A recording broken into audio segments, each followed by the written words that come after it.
Good afternoon, everyone, and welcome to the first meeting in public of the newly constituted board. I'm delighted to welcome 7 new political members to the board, and I look forward to working with them in the time ahead. I hope you still look forward to working with me after having been with me for 2 days. Since the last meeting, we've made 2 other appointments. Amanda Stewart has been appointed as our new Chief Executive, and Alan Todd joins the Service Executive Team as Assistant Chief Constable. So we want to congratulate both of you, and we wish you every success in your roles. We've also had the opportunity to meet with the new Justice Minister, Claire Sugden, another good Coleraine woman, I have to say. We met her yesterday at the board offices, and we were very much looking forward to working and engaging with her on policing issues in the time ahead. It has been a number of months since the last board meeting, and during that time a number of events have happened. First of all, today we've had the Ombudsman's report on the police investigation into the massacre at Loughin Island. And this is a very deeply troubling report for all of the families touched by the findings, and they've waited very patiently for this day. Our hearts go out to them and our thoughts are with them as they come to terms with the findings. Chief Constable, we've had some discussion about this, but the report provides detailed events that are very shocking, and there will be many further questions flowing from the report. Matters addressed in the report in respect of intelligence handling, the use of informants, and the collusive actions of those managing such matters make for very unpleasant reading. We know that the legislative structures for present-day policing would not allow these activities to happen, or those recorded in the Ombudsman's report to happen today. And that is of little comfort, we know, to the families of Loughin Island. And as a board, we need to provide that assurance and reassurance to the wider community. There are matters in the report, Chief Constable, that will require comment from you, and we know that we will get that in time. Over the last period, we're also aware of other families who are seeking information on the deaths of their loved ones, and the Kingsmill inquest has been very much in the headlines too this week. We know that dealing with the past has a major impact in so many ways, and we trust that there can be some political movement on these issues in the time ahead, and particularly with the establishment of a historical investigations unit. We've also this week received the report from the Fresh Start panel. Particular recommendations relate to the board's work and that of the PSNI. As a board, we've all agreed on the need to work with the executive and others to implement the recommendations as they relate to the board and the PSNI. There's a lot in that report for us to read, digest and act upon, and we will be doing that over the next few days. We also have the performance report for PSNI end of year. This report against the targets and measures set in 15-16 was published in May, and there will be some questions for the Chief Constable around these figures. Scrutinising these figures is a very important role for the board, and while some of the statistics are very welcome, such as a decrease in antisocial behaviour and an increase in drug seizures, performance in other areas, such as outcomes for domestic abuse, rape crime, sectarian and disability hate crime, would need to be looked at. Behind all these statistics are victims, and we will continue to work with the police to ensure that their needs are met and that the PSNI are delivering positive outcomes on their investigations or in their investigations of crime. There has, of course, been a lot of debate and discussion around how best to measure police performance. Following extensive consultation and taking into account recommendations from the Northern Ireland Audit Office, the board, in partnership with the PSNI, published Strategic Outcomes for Policing 2016 to 2020. These will serve as a framework for the PSNI's performance over the next 4 years, supported by targets in the annual policing plan. This emphasis on outcomes as well as targets in the plan will allow us to hold the Chief Constable to account for a range of activities. We're also approaching the height of the parading season, and the policing of parades and protests has been the focus of attention. So, Chief Constable, we will be interested to hear about preparations for that. Yesterday, the Police Federation held its conference. One of the big issues discussed there was the number of police officers being affected by work-related stress. Resourcing and the duty of care to officers is another issue that we've had lengthy discussions on, and as a board we'll be interested to keep talking around that. And finally, to finish on a lighter note, we do like to recognise good police work. So congratulations to Top Dogs, Mike and Finn, on their success at the National Police Dog Trial. I believe that is the new Assistant Chief Constable territory, is that correct? Now, Chief Constable, I'll hand over to you. Thank you, Chair. As you have mentioned in your opening remarks, the recent election process has resulted in changes in political structures and in the composition of the policing board. So I would like to wish the new political members well as they take up their new responsibilities here at the policing board, and we as a team look forward to working with all of you in the months and years ahead. I think given that it is the start of a newly composed board, it might be useful to take a few moments to reflect on the last 12 months and to highlight work that is ongoing to ensure that we can continue to deliver on our core purpose of keeping people safe. So on the issue of resources, this time last year we knew we were going to have to reshape the policing organisation to allow us to continue to deliver a policing service that was there for vulnerable people when they needed it most, and we have done that. Through the Review of Public Administration project, we established 11 districts and 3 area command structures so that we could be co-terminus with the new council structures and continue to fulfil our patent obligations around that co-terminosity. And of course that was something that the board were very keen that we did. We created 26 local policing teams, and we reconfigured neighbourhood policing teams and reduced the numbers of them down to 34 teams. We've set up coordination and tasking centres across a range of functions, the front line and district policing, but also in crime operations and in the operational support department. We also have created a new public protection branch to assist us in protecting some of the most vulnerable in our society. We would be pleased to arrange a visit for any board members who would like to see any of these new arrangements in operation. We have also been working to support growth areas of demand with additional resources. So at the start of this year, 2016, we introduced 57 new trainee investigators into our reactive and organised crime branch.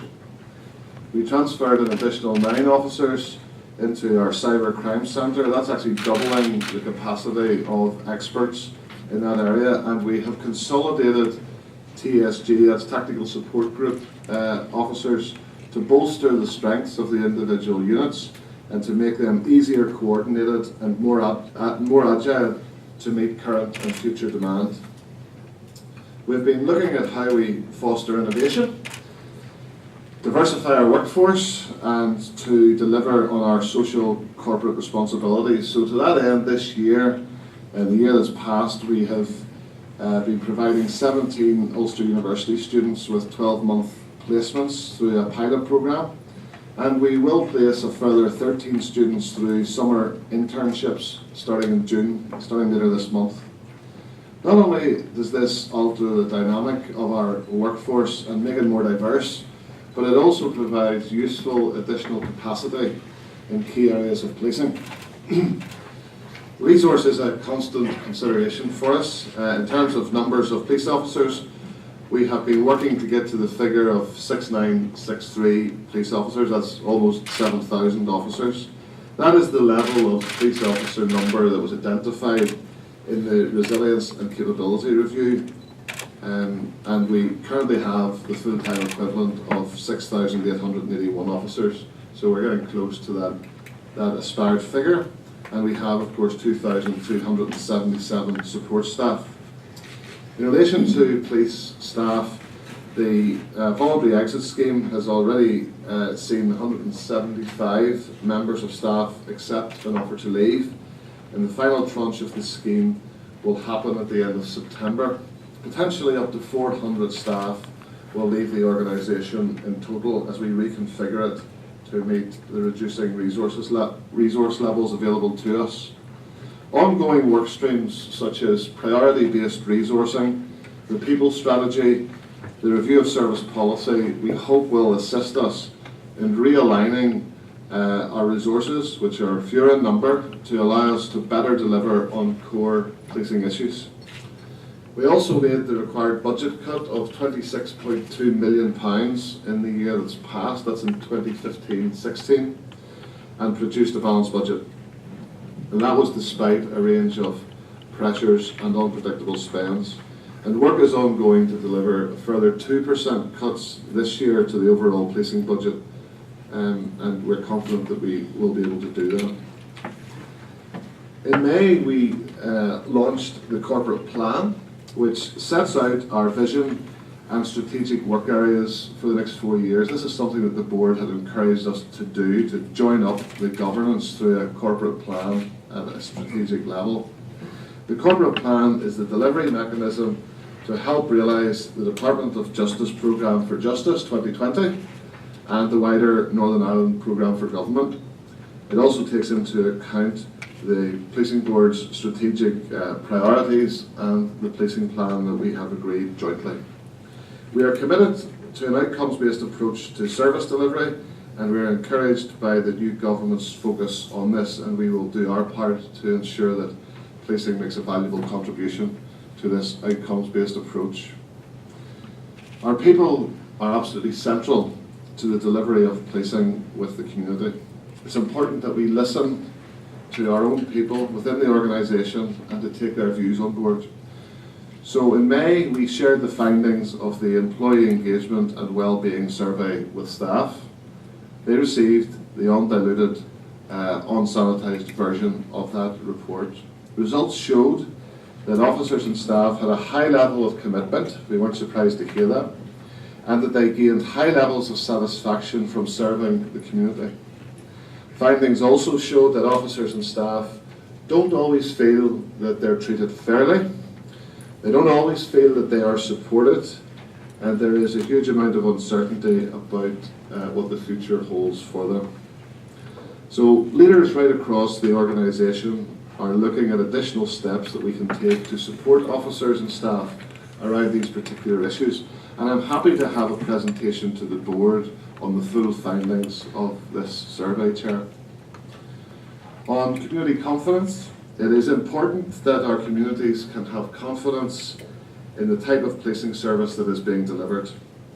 Encouragingly, in the latest Northern Ireland Crime Survey in May 2016, overall confidence in policing in the 12 months to December 15 was sitting at almost 81%, 80.9%. This represents a further modest rise in confidence in policing, and it's most welcome given the changes in the last 12 months in our service delivery model, and we're still bedding that in. So to maintain confidence levels or even to modestly increase them in a time of change was an encouragement to us. Accountability mechanisms are central to confidence. So in 2008, the PSNI implemented a system to capture and track progress against recommendations made by over 40 oversight bodies. Almost 4,700 recommendations have been actioned and completely discharged since that system was set up in 2008. And at present we have less than 200 recommendations which are being monitored and managed towards discharge through the system. And the Policing Board have access to the overview system to monitor our progress against these recommendations, and we welcome that accountability and scrutiny. Technological developments can also support accountability, and the phased rollout of body-worn video to all frontline officers, which will start in Derry City and Strabane this month, is a further indication of our commitment to supporting accountability and also importantly the needs of victims of crime. Since the last Policing Board meeting, the threat level from Northern Ireland related terrorism in Great Britain has gone up from moderate to substantial, while the level for Northern Ireland related terrorism within Northern Ireland remains severe. That means an attack is highly likely. We have also had one of the most significant seizures of munitions in recent years in Northern Ireland at Cappana Forest near Larne. A number of these devices were ready to be deployed, and this seizure has undoubtedly saved lives. So for our part, we remain resolute in our determination to tackle the harm that these individuals seek to cause us and their own communities. And we appreciate the support that we receive from our communities to do just that. We can all play a role in keeping people safe, and each of us must accept responsibility to do so. We are grateful for the information and the vigilance of the public that have led to recent successes in preventing harm and protecting people. I couldn't make public commentary today, Chair, without talking about the past once again.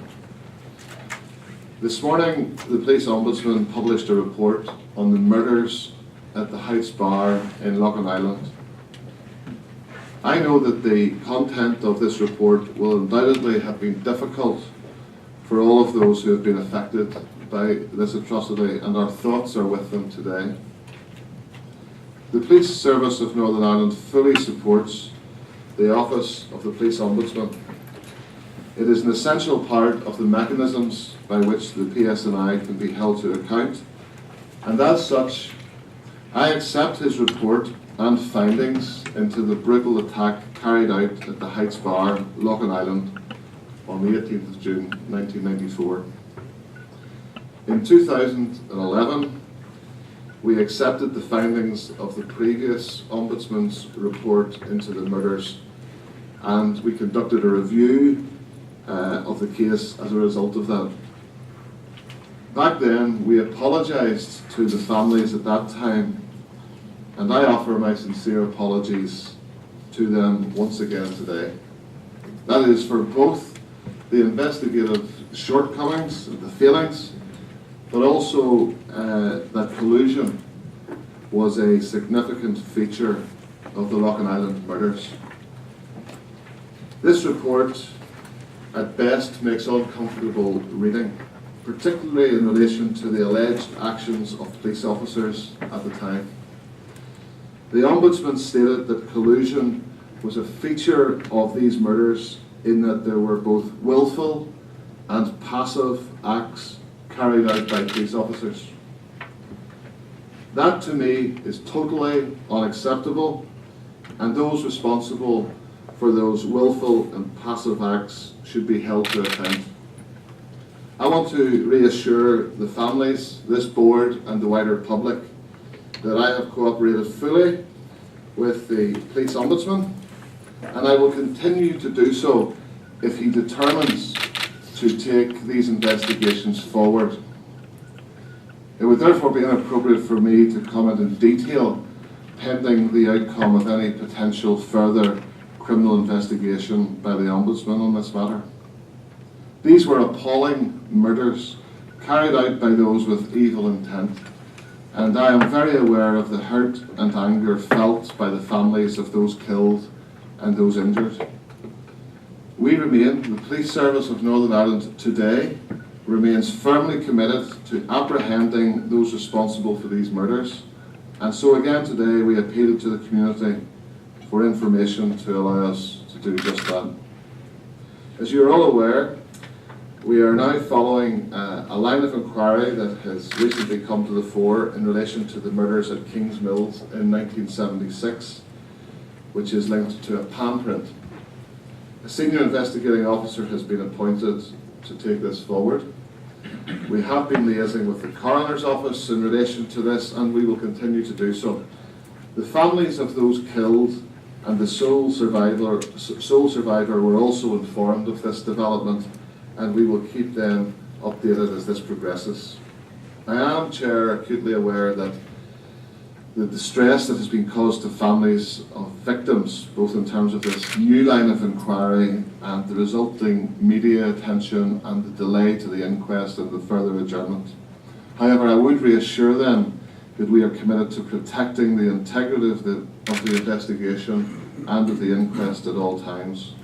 Given that the investigation and the coroner's court proceedings are ongoing, it is incumbent upon all to ensure that nothing more is done or said that may be to the detriment of the prospects of the families of those killed, of the sole survivor and of the wider community in achieving truth and answers to questions that have been burning for many years.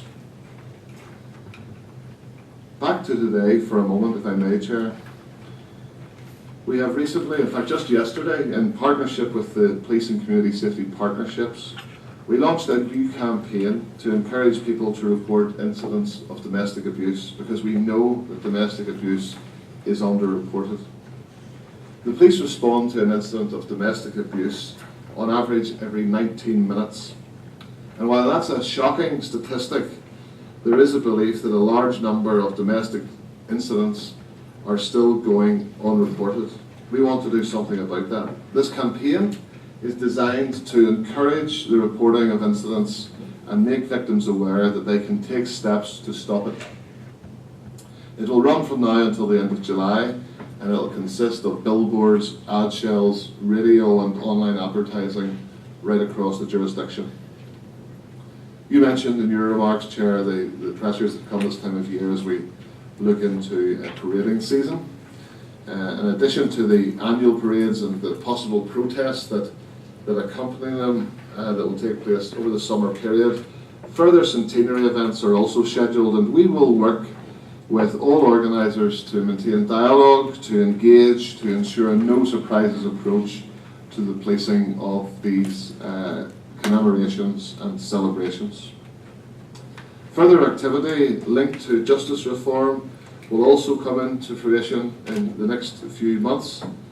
Community resolution, which was formerly referred to as discretionary disposals, will launch this month in June, while proportionate forensic reporting will roll out in Belfast prior to being embedded across Northern Ireland. Proportionate forensic reporting will enable us to move cases through the courts faster, and it will be better for victims and witnesses.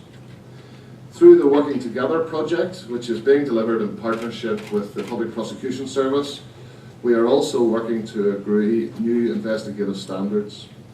All of this activity will support speedier justice, which in turn is better for victims of crime.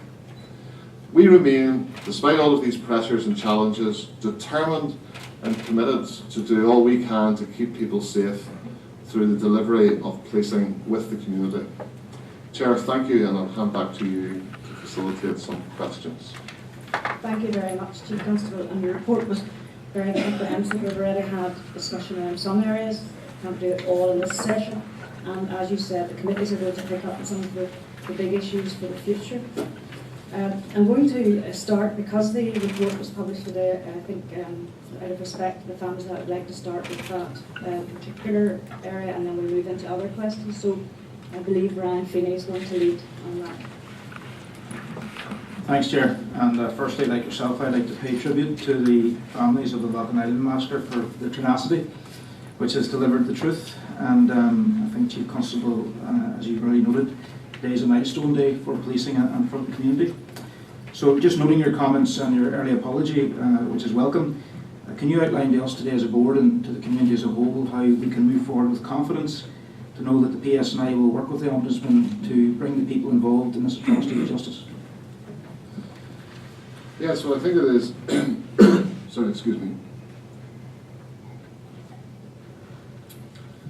It is right to point out that a lot of the investigative work that needed to be done to clear up the shortcomings in the initial Loughlin Island investigation were identified in the 2011 Ombudsman's report, and indeed the follow-through report that we have now had from the current Ombudsman acknowledges the quality of the review work that we did in response to an earlier recommendation. There was over 1,000 pages of review material, a report 1,000 pages long, that we furnished to the current Ombudsman to check against those previous recommendations. That was done very thoroughly, no shortcuts taken, albeit I could understand families thinking it was too little too late, but it was done. And of course, in this report that's published today, there are no recommendations, well, there's no recommendations at all, but there's none relating to investigative actions that police service should take. That said, there is strong language in the report. There is narrative in the report that talks about collusion being a key element of the Loughlin Island murders. there is talk of willful and passive acts of omission. All of that has led the Ombudsman to a conclusion that there was collusion in that case. And I suppose, given that a lot of the investigative work, in fact the vast majority of it, other than some administrative actions, have been done, what I can commit to the board and to the families is that whatever cooperation is required from us to facilitate the Ombudsman in bringing these people who were police officers at the time, who he's alleging were involved in collusion with terrorists, that was a key element to the murder of those people, and of course let's not forget many were injured as well at Loughlin Island. Whatever we need to do to cooperate with the Ombudsman, as presumably he will need to, having made these statements and issued this report declaring the degree of corruption or collusion that existed, whatever we need to do to support him in taking investigations forward, you have a promise from me and from this team that there will be fulsome cooperation from us in that. And if, falling out of the commentary in the report, there are investigative actions that that would be our responsibility to pick up, in other words, criminality by people other than police officers, because that's the remit of the Ombudsman, where the collusion piece lies. But if there are things for us to do, then we'll be doing that. Now clearly there's no investigative recommendations in the report, so we only have had this report just over a day. We need to drill through each section and each paragraph and potentially engage with the Ombudsman.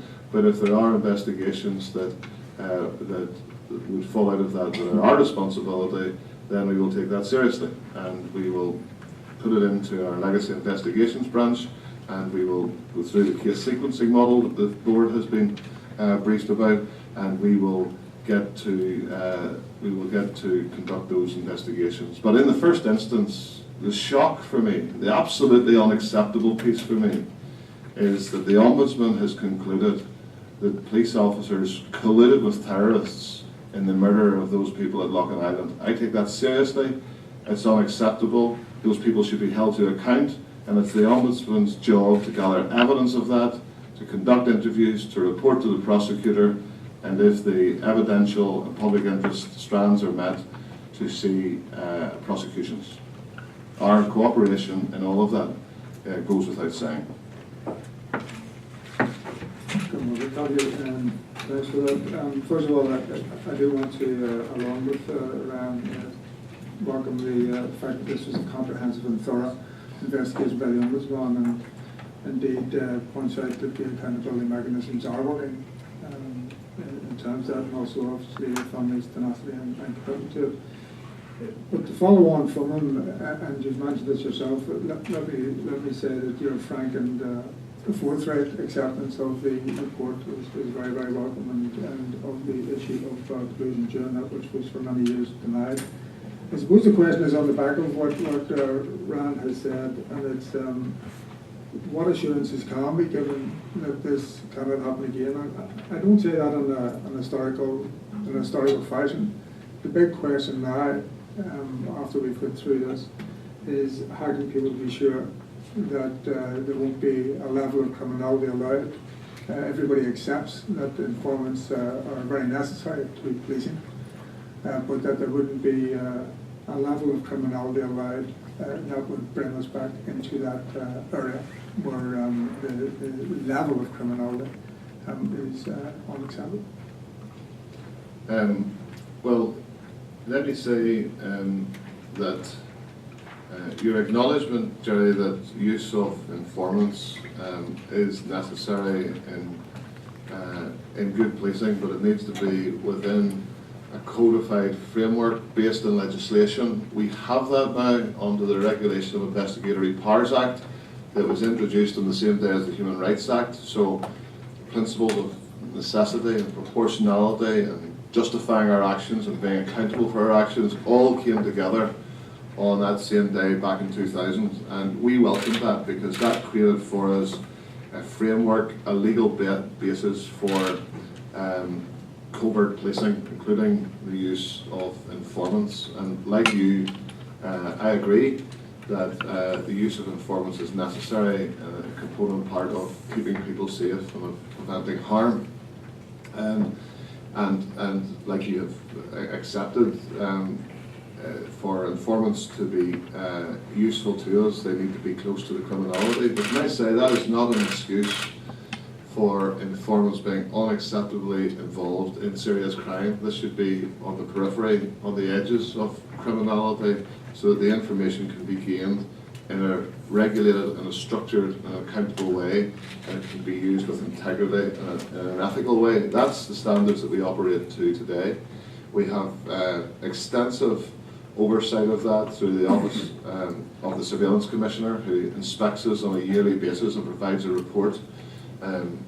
So we didn't have any of that when this happened, and not only do we not have it, but in preparing for this and other legacy issues that look bad for policing, we have researched this, and we can evidence numerous occasions when previous chief constables and senior officers have been asking governments to provide a framework such as this. Now, let me say that in the absence of that, people acted within loose guidance rather than a firm legislative basis. They acted based on their own values and their own judgments. Sometimes that was good. I would say that on many occasions it was well intended, but actually it was without structure, scrutiny and accountability, and that is not good enough. It's beyond the remit and the gift of the police to create that. All we could do was ask. But can I say this? To be involved, regardless of the vacuum created by the lack of a framework and a legislative basis for the use of informants, I acknowledge that as important context. But Dr. Maguire has told us in this report that collusion was a key element of the Logan Island murders. He has told us that there was willful and passive acts that allowed police officers to collude in serious terrorist offences up to and including murder with terrorists.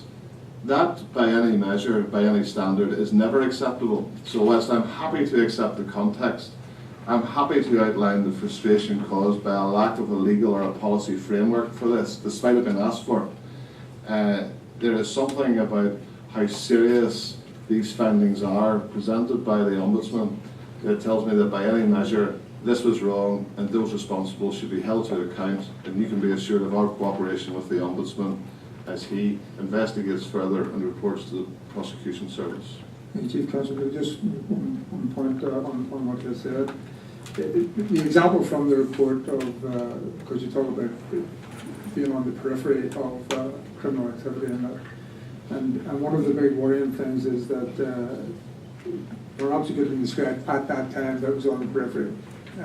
But I don't accept that there was 70 murders in the report. It says because of the importation of arms, which involved informants, there's upwards of 70 murders. And to go back to the point I think you made to Rand, that you're now waiting on the Ombudsman to say if there are any further investigative processes which you need to go through. And I'm making the assumption, I'm asking the question, that the 70 murders which are still outstanding, that does not exclude those. I presume that those are separate murders which are being investigated, but this report must be relevant to it. Well, I don't know, because we've only had the report for a little over a day. We were taking it seriously. We accept the findings of the report, but whenever you get into detail beyond Logan Island about what was connected to what and what cases we've already reviewed and what's still in the stack to be reviewed through the case sequencing model, I don't have that knowledge simply because of the magnitude of and the breadth of what the Ombudsman's referring to. That's just a... I suppose the question is, it will be followed up. Yes, well, we will look at what connections and what responsibilities we have on that, and we will not duck that in any way, but it will have to sit alongside the 1900 other cases that HET never got to, that HIU still hasn't been created to deal with, and I do want to deal honestly and with integrity around your expectations and that of the wider community. So if there are 70 odd cases, 70 odd murders, I don't know which of those have been already reviewed and reinvestigated to current day standards and which still remain in this category that needs to be dealt with either by us or by HIU when it happens. But let me be clear again, the important issue is that the Ombudsman exists primarily to investigate police misconduct either criminal or under the misconduct regulations. Clearly, the misconduct regulations apply less as time goes on because people have left the organisation and are no longer bound by them. But actually, what I'm reading on the face of it in this report is very serious prima facie cases of everything from malfeasance in public office through to conspiracy to murder. I don't want to put words in the Ombudsman's mouth, but actually when we're talking about collusion being a key element of the Loughlin Island murders, when we're talking about willful and passive acts of omission that allowed serious terrorist offending, including murder, then I'm hoping that those people that engaged in that are held to account through due process, which is through the PPS, the Director of Public Prosecutions, and where the evidence exists on into court. Two more speakers on this, Nicola and Bryce. Really, the previous speakers have touched largely on the issues that I was going to ask and to raise, but I do welcome the unequivocal apology, Chief Constable, and also the commitment to work with and engage with the Ombudsman. Can I just ask what form that engagement will take, even in a practical sense, following the time that you get to digest this report? Will you be meeting with the Ombudsman? Has that been agreed and so forth? Well, there are now well-established protocols for the Ombudsman engaging with us in all of his investigations. There are challenges around some of that with regard to just the age of documents and recording systems and all of that. And this board, or previous iterations of this board, have rightly brought challenge to us about the length of time it takes for disclosure. What I can say is that the lines are now very clearly drawn between me and the current Ombudsman, that as long as there is a legal basis for the Ombudsman seeking the information, he will receive it from us. What he does with it, how he uses it, he has to take responsibility for his own actions, and I have no doubt he would act responsibly, but actually there are about 4 or 5 legislative provisions, gateways through which the Ombudsman, reasons why the Ombudsman can ask us for information. And what I'm assuring this board of is that I will cooperate fully with the Ombudsman in delivering that. Clearly there's lots of sensitivities around that information, but as far as I'm concerned, the responsibility for handling that information appropriately and safely rests with the Ombudsman. If he's got a legal basis to ask for it, I've got a legal responsibility to give it to him. With that, he inherits a legal responsibility to deal with that information appropriately. Jennifer first and then Bryce. First of all, I want to first of all commend the families and the supporters of the Loughlin Island people today, because I think that without their steadfastness they would have gotten to where we are today with this report. And that was in the face of a lot of people who were putting barriers up in their way. But I also want to just come in the back of what some of the other speakers have already said, because I think that and while I welcome the words that you've said today about welcoming, or not welcoming the report but accepting the report, particularly the level of collusion that was there, I think also it's very important that we do send a very clear message out to people that that you will and the PSNI will not just look at the incident the murders in Loughlin Island, but the fact that informers were not just an informer was actually identified as being on that actual attack, but also that there was police informants who were responsible for bringing those weapons in the first place.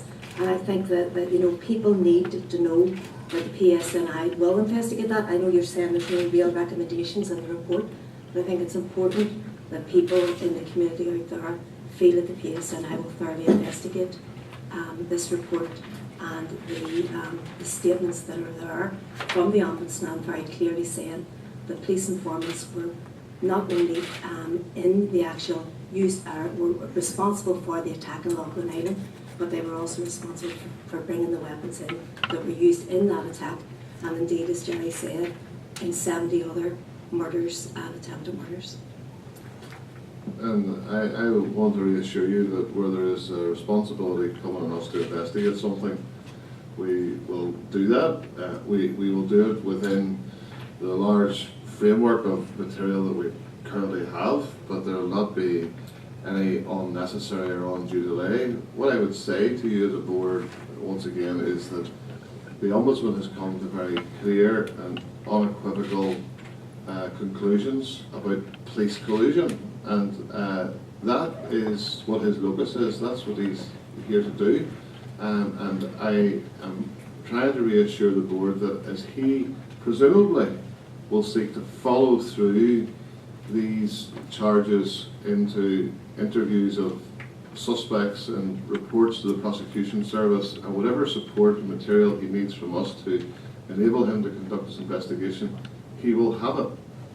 It's not clear from me, it's not in the report, it's not a criticism, it's just a statement of fact, what the Ombudsman's future intentions are now that he has established this level of apparent conspiracy and collusion about where he goes next with this. And I'm assuming he'll go somewhere with it investigatively.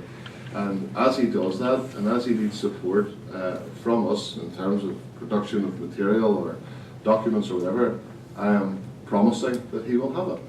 And if there are other pieces of criminality to do with informants or anybody else that he doesn't have a locus around and needs investigated, then we will be willing to play our part in that, as we have shown in relation to other cases as well, where we have in some cases parallel investigations running, where the Ombudsman is dealing with the police potential criminality and we are dealing with the criminality of other non-police actors. Bryce? Thank you, Chair. Chief, you mentioned yourself that one of the things that has happened since the Loughlin Island murders is the enactment of the regulation of Investigatory Powers Act and the Human Rights Act. And I think this is the first opportunity you may have had to respond to the Policing Board's annual Human Rights Report, which was produced at the end of March, which makes 14 recommendations on a range of different issues. And I wondered if you could just give us a feel for your reaction to those recommendations and whether you would be inclined to fully accept them all. Well, Mark Hamilton will come to this for me, but what I would say is the annual Human Rights Report is a significant document for us. I have described it previously as an annual health check on the organisation. We see it that way, we take it that seriously. We have a work stream that gets created and it gets monitored at Assistant Chief Constable level to ensure that recommendations are fully understood and that a programme of action is in place to work towards completing those and to try to keep the board informed. So I guess all I can say is we take it seriously. Is there anything else to add, Mark, or any detail of work going on in that? Well, I just think the short answer is yes, we have accepted and we'll look forward to recommendations. I did note that there was more than in the previous year, which I think is a good thing because it shows that it's a constantly living process, and obviously it's wide ranging across all areas of business for young people that are covert policing. So no, we have accepted them and we will look forward to working with the board with them in the coming year. Thank you. We move to Nelson, please. Thank you. The past and legacies of the past have obviously featured very much in what you're speaking about today, and we've dealt there with the terrible events around Loughlin Island, and there are other issues that have been touched on, and you mentioned earlier there Kings Mills in 1976, it was 40 years ago, and 10 people murdered by the original IRA. The focus in the media has been around the discovery of a palm print in relation to the vehicle. And you said that a senior investigating officer had been appointed. What is the remit of the senior investigating officer? Is that person following up on solely where the direction would lead as a result of the discovery of the palm print? Or are they also looking at how it was that has been produced over such a long period of years? We are doing both, but the same person isn't. So the senior investigating officer is investigating the evidential opportunities from identification of the palm print. That is his remit, and to take that forward see what evidence that produces, and see where that goes. It's not a full re-examination of every element of this murder, of this massacre. But in terms of why the palm print wasn't identified in either 2010 when it was comparison and in 2014 when it was checked by the HET, we have spoken both with the coroner and with the police ombudsman, and we are now conducting some inquiries to establish the nature of why those apparent mistakes were made, and which led us then to this revelation for the families, which we appreciate has been very distressing, for which we're very sorry.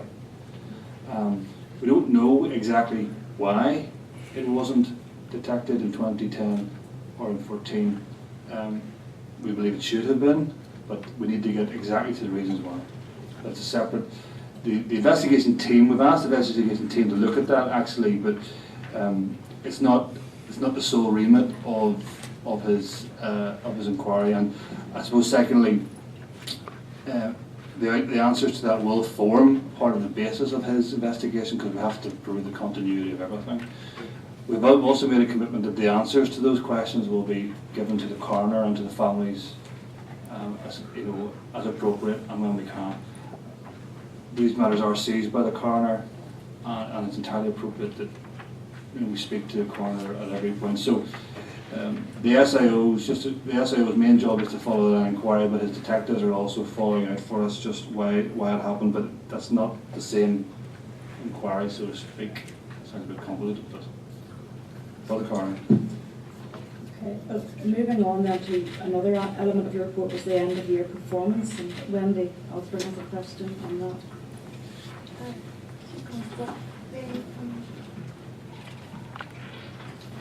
Police performance against the 2015-16 policing plan targets. There are 6 performance indicators that are not only not meeting targets, but going in the wrong direction, as it were. 2 particular, for example, areas of concern would be the increase in domestic violence and robberies in which older people are victims, and the reduction in reporting of hate crime. Now, these are clearly issues of public interest, and can you comment on why there is underperformance in these areas and what steps are being taken to address this going forward? I'll ask the Deputy Chief Constable to comment on performance management.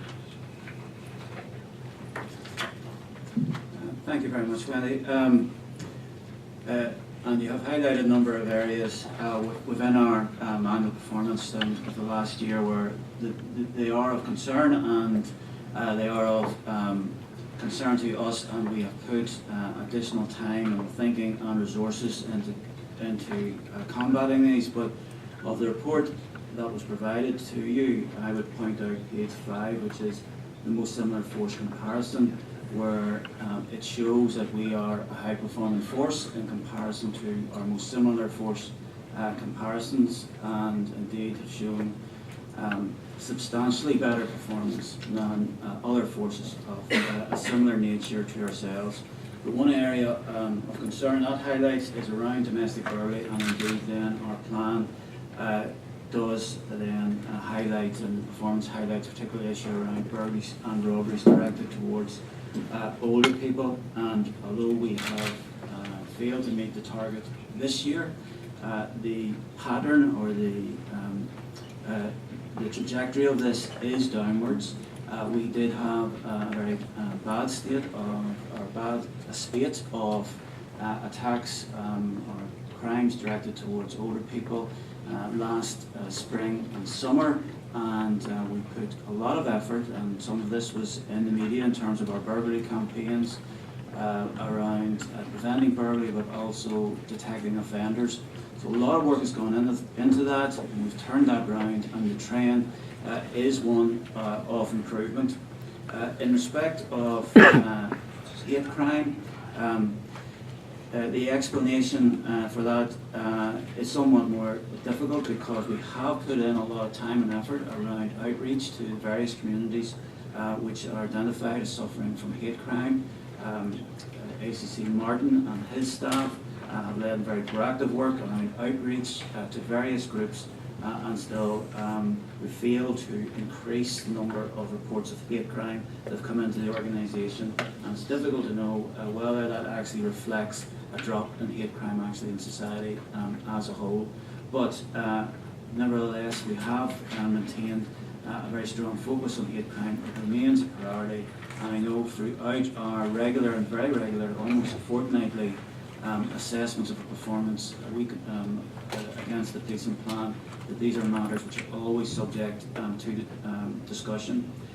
Overall, we have seen that offences around vulnerability, such as sexual offences, domestically motivated offences, are increasing, and those are long-term increases that one can see over the last 5 to 10 years, and it shows the changing nature of crime within Northern Ireland, where there's a lot more crime which is of complexity, where victims are indeed vulnerable, but also then our crime figures show an increase in drug offences, where there was a 10% increase in our detections of drug type offences last year, and a lot of this is down to proactive work, information coming from the community, and us then responding accordingly to detect offenders. But we realise and watch very carefully our performance, and then do put in place specific operations led by either ACC Crime or ACC DPC, with appropriate command structures and resources then to follow through. And the next question is from Raymond. Thank you very much. Thank you very much, Chair. And my question relates to the stop and search statistics that we've been supplied with. And I noticed that there's an increase. And I'm just wondering if we could give some indication about why you feel there has been an increase, and what sort of mechanisms are in place to use that this is used proportionately. Thank you, Raymond. We absolutely understand the sensitivity of stop and search and the use of it. Stop and search powers are used across a wide range of policing activity: drugs, knives, offensive weapons, contraband, stolen goods, as well as justice and security powers. And we are very sensitive around how the public sees that balance between what's an effective use to keep people safe and controls crimes to protect communities, but also at a point where it tips over into being seen as unhelpful or harassment or something of that nature. In response to that, we have been engaged helpfully with the committee on this board, but also in representative groups through committee or through board members, to understand where that balance best sits and how we best apply that. We've spent over recent months introducing additional training to officers, to operational officers, not so much on the actual law and knowledge and application of stop and search, but more for the thoughtful consequence piece of the application of those powers and getting officers to think through the appropriateness and the use of those powers. We feel that some of the increase has come about by the training package, and the thoughtful piece has actually given officers more confidence in the exercise of those powers, rather than any ambition to actually increase the use of stop and search per se. But what we will be doing, and what we will be reporting back to the board and the relevant committee on, is that we want to develop this in line with other work done in GB, where we'll be able to show what our performance is across a range of stop and search by area and in relation to how we're doing it. It's not just as simple here as it is in other parts of GB, because the issues and the reporting mechanisms in GB tend to be on visible ethnicity, whereas the sensitivities in Northern Ireland tend to be around a non-visible community background, and the statistical measurement of that provides an extra layer of complexity. But we are getting through some of that, and we have some work which we'll be reporting on to show some of the progress around that. But I ultimately would like to be able to see, in the way that we did with Crime Mapper, where people can log on and see crimes that are occurring in their areas by area and how that reads across. I would want to see us to take the direction of travel where we're able to show the same for use of police powers, and use that as an engagement on whether communities think that's appropriate and thoughtful in the circumstances we would wish it to be, or whether there's further action we need to take, and I look forward to working forward and moving it. The figure here is only 7% of people are arrested. Now, there's no figures for being charged or conviction. Would you consider 7%, a low number, given the number of searches have been carried out with reasonable suspicion, and yet only 7% are arrested? Yes, I think as a standalone statistic, 7% sounds low. But having said that, there are a range of powers and there are a range of grounds for the use of those powers. I'm always reluctant to look at success in terms of numbers. I think it's more about the thoughtful use of it. But I think those will be discussions that we have going forward. It is always that balance. If we don't get that piece right, and we put pressure on improving the 7% or increasing the 7%, then one of the potentials is you get fewer stop and searches carried out and actually crime going undetected and communities going unprotected. And that's a balance that we're trying to avoid falling into. Bryce? Thank you, Chair. Chief, you revealed to the full board earlier today that unbeknownst to yourself and your predecessors, undercover officers from the Metropolitan Police have been operating in Northern Ireland for a number of years. I wonder, could you comment on that and give some reassurance to the board that today that couldn't happen, that no undercover officer from any force could operate here without your knowledge? Yes, I can give you that assurance. Mark Hamilton has been leading on this with the Metropolitan Police for us about how it touches upon this jurisdiction. Perhaps without prejudice to Sir Christopher Pitchford's inquiry, we could give members some detail around what we know. Sure, thank you. And I am conscious that Sir Christopher Pitchford has opened an inquiry into covert policing in England and Wales as a result of revelations about what was known as the Special Demonstration Squad, or latterly known as the National Public Order Intelligence Unit, which were in the Metropolitan Police Service. In October of last year, the Metropolitan Police Service advised us that there was a potential that the SDS, as then known, had operated in Northern Ireland, unknown to us. They have now confirmed to us that as a result of their infiltration of some protest groups, members of the SDS deployed into Northern Ireland, probably in the 90s, without our knowledge. It is abundantly apparent, but we can't find any record that anybody either in the Royal Ulster Constabulary or the PSNI were aware of the presence of these undercover officers in Northern Ireland, nor were we aware of any of the information that they gathered being passed back to us for our use. So we appear to have been entirely blind to this. I have a superintendent working with the Metropolitan Police Service at the minute to assess the material that these people gathered and to assess whether or not it has any relevance to anything that has gone on here, or certainly or has any sort of current relevance. And we will be disclosing that material as we establish any relevance of it to the relevant authorities. I suppose just to reassure you, this couldn't happen again. Chief Constable of Northern Ireland will be made aware of the presence of any police officer from any other jurisdiction who's operating here. It's important that any police officer in this role is risk assessed to deploy here, as is their operation. So those two risk assessments have to carry out. Anybody who deploys here without those would be an act of, in my view, madness to do so. We don't know all the reasons why this has happened. The deployments into Northern Ireland, to my understanding, are not currently part of the terms of reference for Sir Christopher Pitchford's inquiry. I hope I didn't offend him by that. But the Department of Justice are alive to this, and I think have started some correspondence on this matter. So we wait to see where this goes. But we were surprised as you are.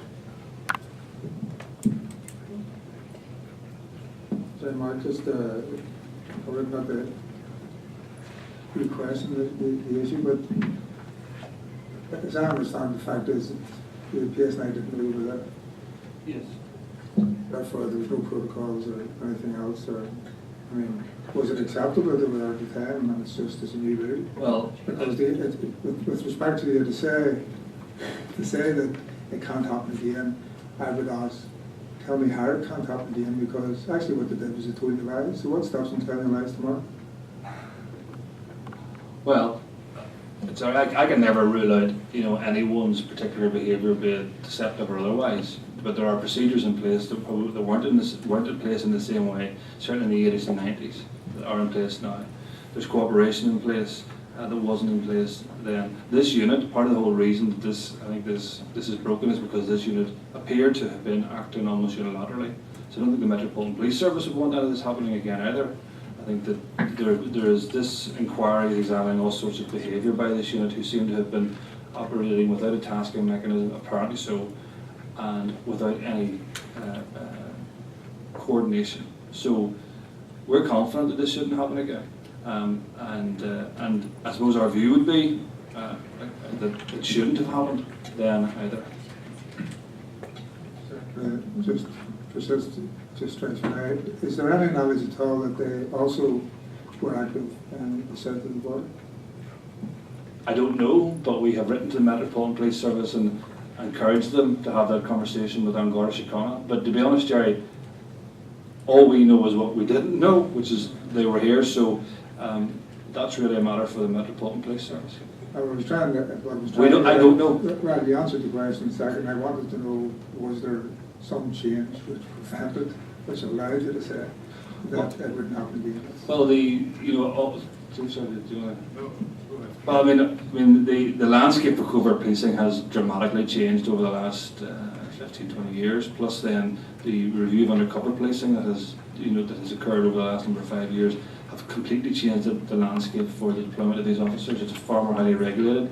The Chief Constable himself is involved in the authorisation of undercover officers if they're deployed for more than 12 months. Assistant Chief Constables have to authorise their initial operations. So, for the Chief Constable here to fail to be involved would be almost impossible to imagine.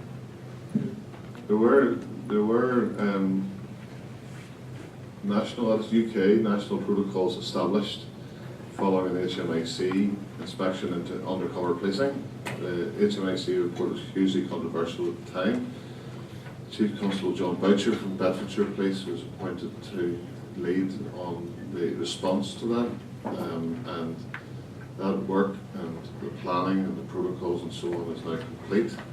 So that I am confident that we wouldn't get something as wild as deployments into this jurisdiction without my concurrence. Policing, including undercover policing, is a human endeavour. I can't say that nothing will ever go wrong with the undercover officer again, in the same way I can say that about a traffic cop. But as regards the lack of framework, regulation, accountability, scrutiny that existed between the late 60s when this unit was created and 2004 when it was disbanded, that systemic, untasked, unaccountable nature of undercover policing could not happen now. Have a final question? Yeah. Yes. Thank you. It's about the performance report. I note that it shows a reduction in the number of antisocial behaviour incidences reported. I would argue that doesn't necessarily mean that there is an actual reduction in the number of incidences, because this area particularly is prone to significant underreporting. So could I get an update, please, on the PSNI antisocial behaviour pilot study? In relation to the pilot study, I received the final version of that from Superintendent Henderson, who was given the task of completing that study yesterday. I'm going to have a final read of it along with the Deputy Chief Constable, and I would anticipate passing that to the board within the next 2 to 3 weeks. I assume we can do that through a committee where it'll get more. I do it whatever way yeah. suits the board. Yeah, that would be good. I think that concludes our questions for today, so thank you all for your time and patience. Thank you, Chair. Thank you very much. Thank you.